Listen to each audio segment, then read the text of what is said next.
Good afternoon. Happy back here at Recon. Today I'm going to be talking about a few bugs that I found in the Windows CryptoAPI. So I'm planning to walk through the process of finding these bugs, all the way from the initial decision of where to look, through to figuring out how to trigger them. So I'll start with a little bit about me. I currently work at Field Effects, and we're a defensive cybersecurity company providing security solutions to small and medium-sized businesses. I primarily work in the Windows kernel portion of our EDR products.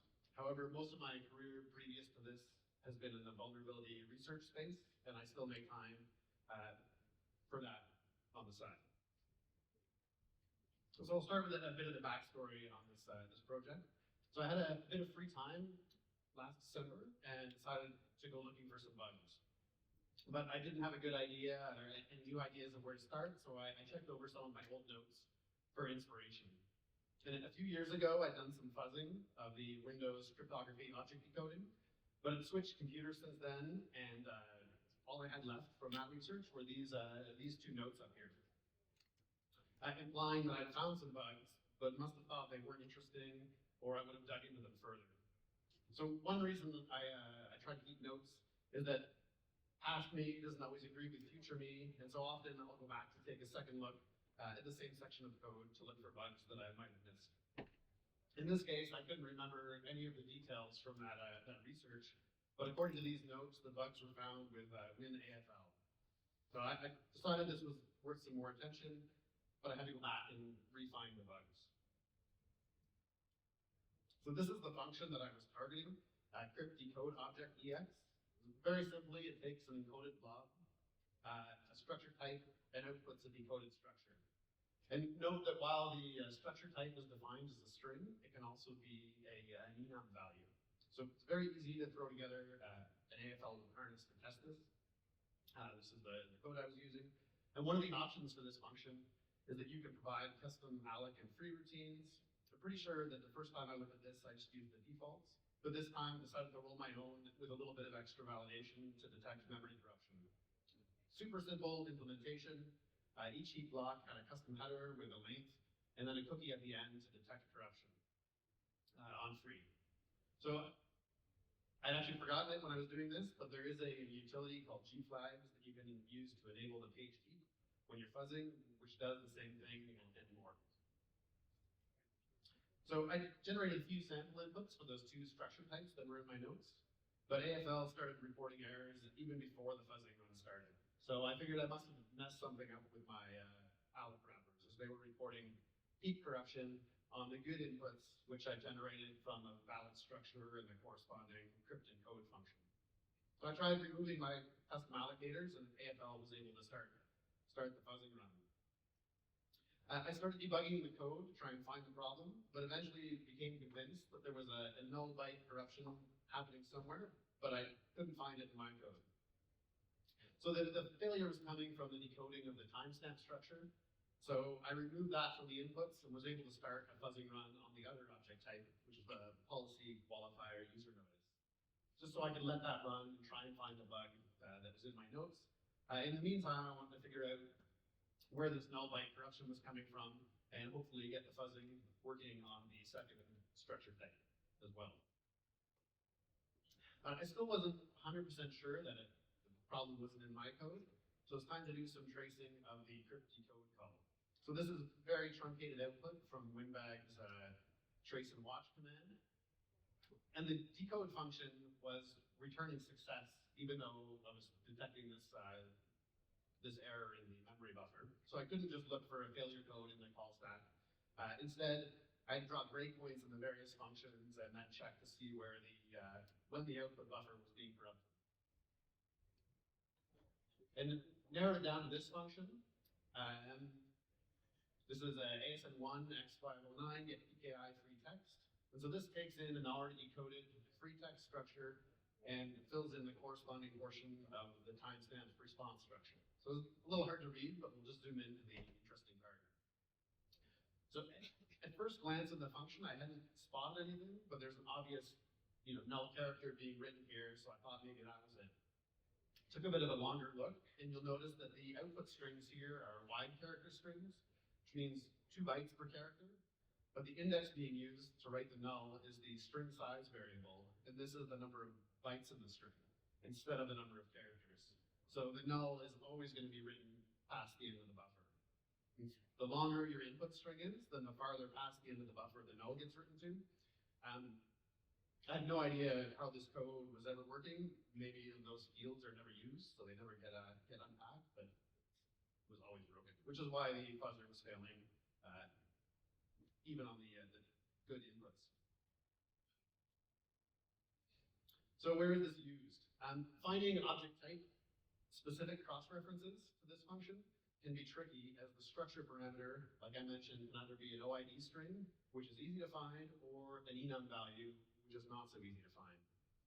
Fortunately, although the Crypt timestamp response type is an enum value, a quick search revealed that it's used in this documented API. But sadly, I was only able to find calls to this in a couple of places. One was a BitLocker pin changing utility, and the other one was in signtool.exe. So the lack of exciting call locations is probably why I stopped looking at this the first time around. So sign tools mainly intended to be used by software developers to digitally sign binaries.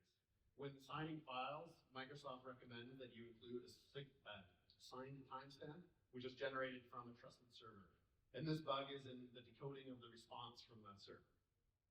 And note that only HTTP is supported for timestamping, not HTTPS. So if an attacker was in a position to view network traffic or to poison DNS entries, then they could intercept the signing requests and send a malformed response, triggering the bug. So a bit of a contrived attack scenario, but possible. So here's an example of triggering the vulnerability. This is what you would probably have in your development script, just a call to the utility. And 2 things with a malicious server, or you'd intercept the server.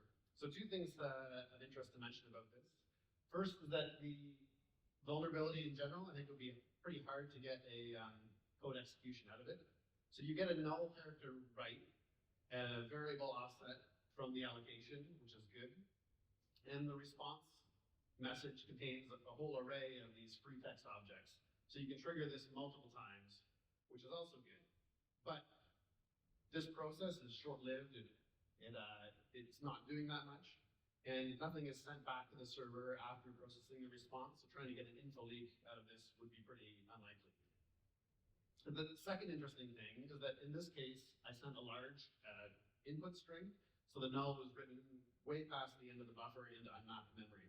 But the application didn't actually crash, it just returned an access violation error. And so this is because in the Crypt decode object function, there's exception handlers, which will catch any of the access violations. So this could make it hard for fuzzers to actually detect the crash, unless you're using something like the page sheet that I mentioned earlier. You definitely want to have that enabled when fuzzing. And so while this is a legitimate remote code execution bug, the limitations around when it could be used were kind of less than satisfying. So let's go back, and I went back to check on the user notice fuzzing. Still haven't reproduced the crash, but maybe a manual look around at some of the other decoding functions while I was waiting.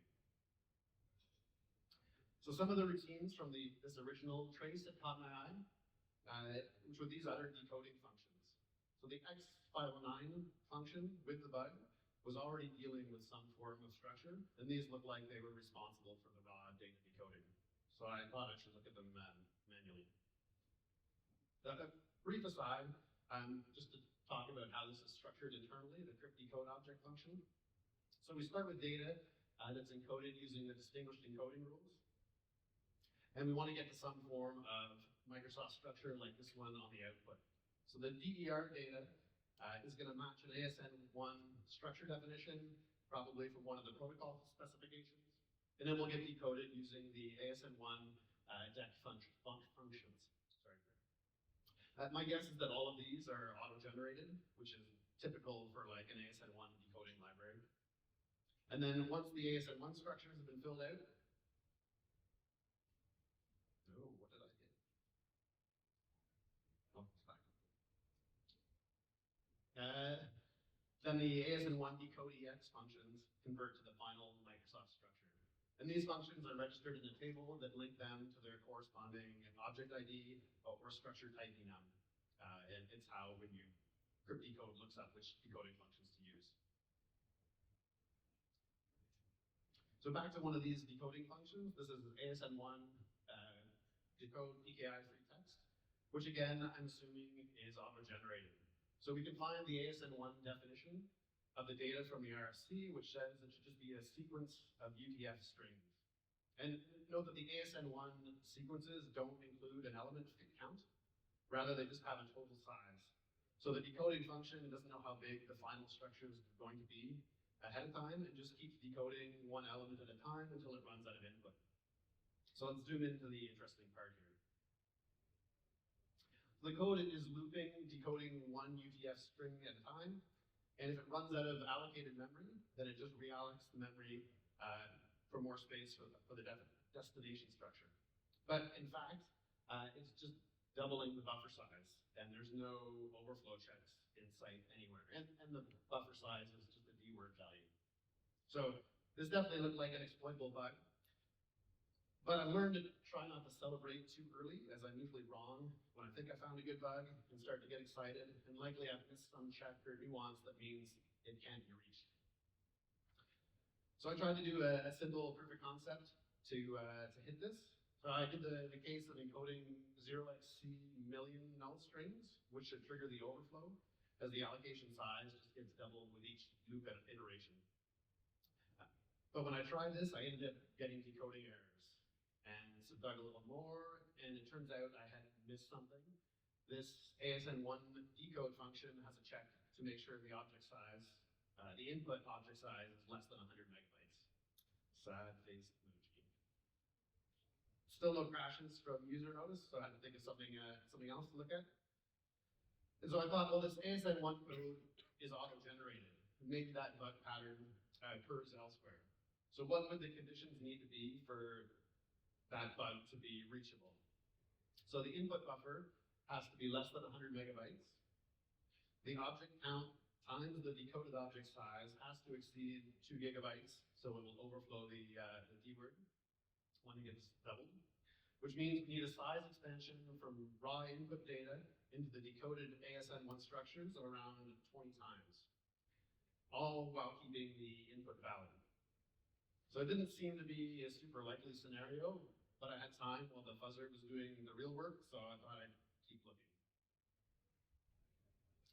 I started by looking for calls to the realloc function, thinking that that might indicate use of the same pattern.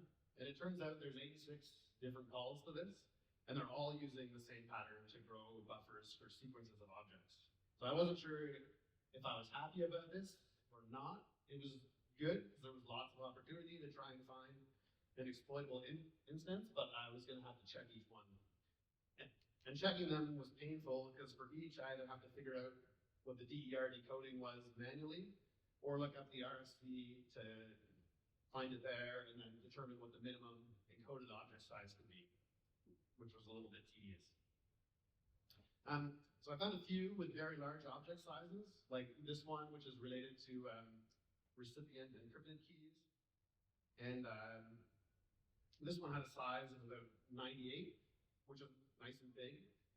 But unfortunately, the encoded size of these objects was also very big, so we couldn't get up to the required 20 times ratio. Finally, after checking in on the fuzzer a couple times, hoping for a distraction, I found one, and only one, which met all the criteria, and that was this one, decoding CRL distribution points.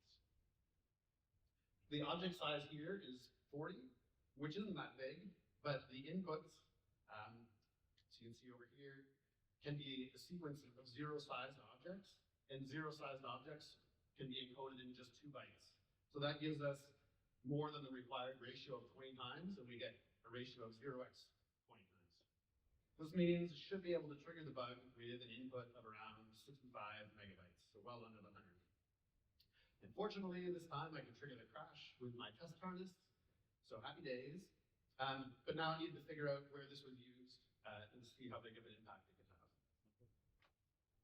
So So like I mentioned earlier, searching for cross-references can be a bit tedious.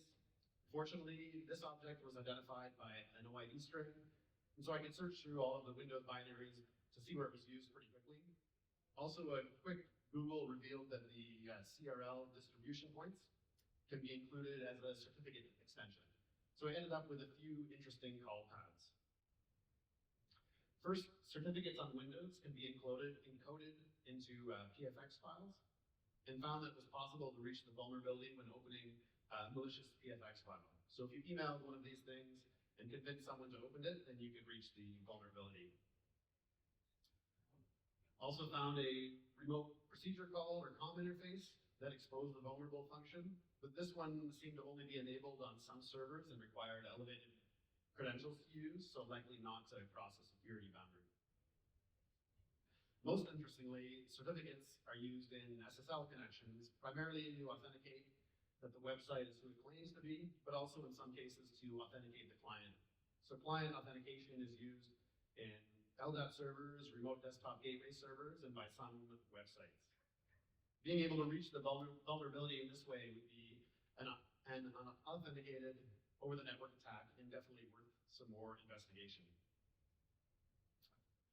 So I spent a fair amount of time digging into how this could be reached over SSL, and so to summarize what I found here, certificates are included in the SSL handshake and can be sent to the client or to the server, but the SSL protocol limits the handshake message size to 16 megabytes. So that's not enough to trigger the bug. But what about other certificate extensions? So to validate a certificate, the full chain of trust needs to be obtained to trace from the client cert at the end all the way down to a root authority, and it requires retrieving the certificates from remote locations. So there's several different extensions involved with chain validation, including the authority info access, online certificate status protocol, and certificate revocation list extensions. So this took me down the path of figuring out how Crypt32 builds the SSL chain of trust and into the caching and retrieval of various object types. Narrowed down to this function, crypt retrieve object by URL, which gets used to download all remote objects. And it takes extra download parameters in the aux info field, and one of these parameters sets the limit on how much data can be downloaded. So I needed to see what this value was going to be set to in the various use cases. The first thing I tried was the certificate authority issuers field of the AIA extension, and this can be used to retrieve intermediate or root CA certificates. However, when it got to the download call, the max field was set to 100K. So going backwards here, the 16 megabytes was better, definitely not the right direction. But the fuzzling's still turning up empty, so I have to keep looking. The next thing I tried was the online certificate status protocol, which, despite the name, allows the retrieval of certificates, not just checking status. And in this case, the size was 100 megabytes. But verified I could send a big enough message and that this should be able to trigger the bug. So I thought, sweet. But, always seems to be a but, I hadn't read the spec closely enough. And it turns out that OCSP responses need to be signed by a trusted authority, which put a bit of a damper on that. So there's still a couple of cases where an attacker could potentially obtain the private key for a root CA or intermediate certificate authority. Normally, the private keys for root CAs especially are extremely well protected, as a consequence of those being compromised would be very high. But there's many trusted intermediate certificate authorities out there. In at least one case, these have been, in the past, these have been compromised. Also, there's numerous firewall and security appliances that offer SSL inspection as a feature, and these all require the installation of custom CAs to function. So if you're able to pull the private keys off those devices, then you could use this in an attack. And finally, some organizations that may have independently managed CAs. And the security around the private keys in these last two cases is not going to be as good as the root CAs and would be more susceptible to compromise by an attacker. So even though requiring a compromised certificate authority is a pretty high bar, I thought this would still be worth trying out. So I made a test intermediate CA and signed the OCSP response and was finally able to hit this remotely. So I have a demo, and for this demo, I have a sample web server which accepts client certificates. I didn't have a server VM on this laptop, so it's just a desktop VM with a web server which is using the same code as the Windows servers would be using. And the client sends a certificate in the initial handshake, but again, the size is limited to 16 megabytes. So an OCSP extension will be included, which causes our target server to connect out to an OCSP server under our control, and the max size for this connection is 100 megabytes. Then the OCSP server can respond with a certificate that has the malicious CRL distribution points extension and trigger the vulnerability. Okay, it's time to roll the dice here. Let's see if this works.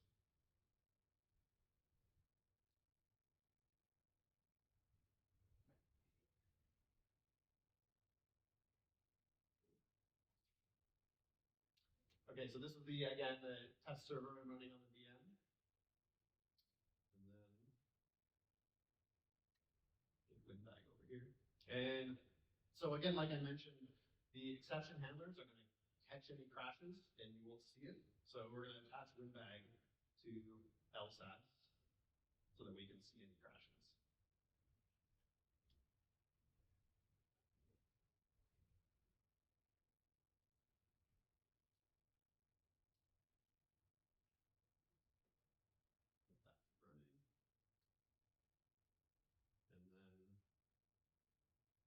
Lastly, we have this malicious client that will connect to the server. So then we sent our initial handshake, and you can see the larger size here means we sent the initial certificate with the OCSP extension, and the server should have received it, and it's kind of paused in the handshake here while it's trying to call out the OCSP server and get the very big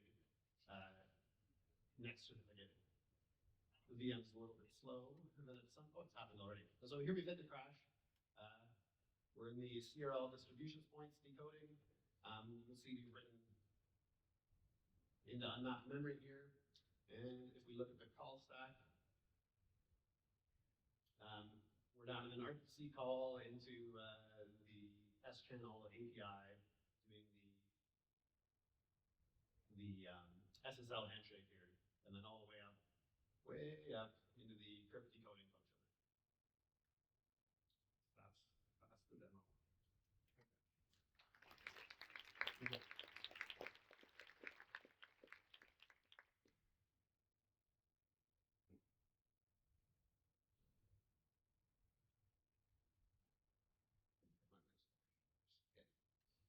Okay, so big question. Could this practically be turned into code execution? Not just, yes, in theory, this could be RCE. So the primitive we get is a write of controlled data 2 gigabytes away from the small reallocation.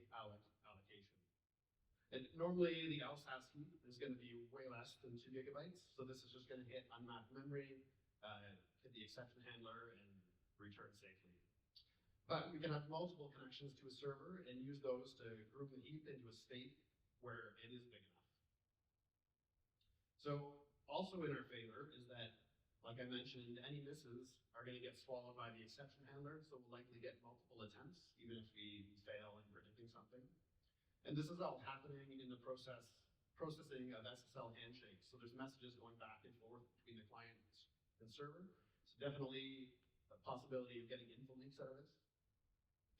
And then also, since LSAS contains lots of sensitive data, things like password hashes, we don't necessarily need a full RCE chain to win with this bug. Just leaking some of this other info could enable other attacks. And then, so exploiting any fully remote memory corruption is going to be very hard, but I think definitely possible in this case. And had that signing requirement not come up, then I likely would have invested the time, probably at least a couple of months worth, to try and get this working. But I didn't. So disclosure timelines for the 2 bugs. Found both in December. The timestamp response bug was patched in May. And it turns out I wasn't the first to find the certificate revocation list bug. It was also found by Victor V from Kumu Labs a few months before me. And the patch time on this one was pretty slow. It got fixed in April, so about 7 months after it was first reported. But they did go in and rework the auto-generated code and fixed all the instances of that overflow. Oh, I think I missed a slide. Oh yeah, here it is. So you're probably all wondering, whatever happened to this user notice fuzzing instance? Did it find a bug? Was there a happy ending? Sadly, no. I ended up going back to the time frame that I did the original fuzzing and diffed the binaries from that with the current ones.